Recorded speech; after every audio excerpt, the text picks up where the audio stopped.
आज आहे ना कॉलेज सुटल्यावर लागली होती मरणी भूक. निखिल आणि संकेतला घेतलं. म्हणलं पहिलं निखिलचा चष्मा घेऊ, कारण भाऊना चष्मा बनवाय टाकला. त्याला म्हणलं केवढ्याच आहे, तो म्हणतो आकडा न सांगण्यासारखा. म्हणलं बरं बरं नको सांगू, चाल.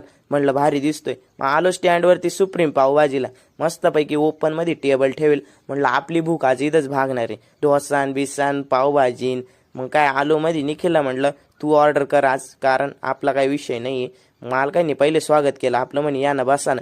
इकडं पावभाजी 2 ताटं रेडी आणि भाजी बनवायचं काम चालू होतं. आणि पोच दिली मध्ये यो. म्हणलं बा हे दादा पण व्हिडिओ बघतात, ते म्हणे 1 नंबर क्वालिटी. म्हणलं चला आपण पण बघू आता. निखिलला म्हणलं तू बघ आता ऑर्डर तो आहे का, हा नाव आहे तवर माय आली काय सोयाबीन चिल्ली पावभाजी. पोरं तुटून पडली आधीच. मग माही नंतर पावभाजी आली. निखिलला म्हणलं तू घे. आणि इकडं पेपर डोसा आला संकेतचं. तर पार म्हणे काय म्हणे एवढा मोठा. मग मी पण टेस्ट करून घेतली. तेवढ्यात करपे नावाचा मित्र आपला राहिला होता मागं, त्याला म्हणलं चाल बस भाऊ, मस्तपैकी त्याचं ऑर्डर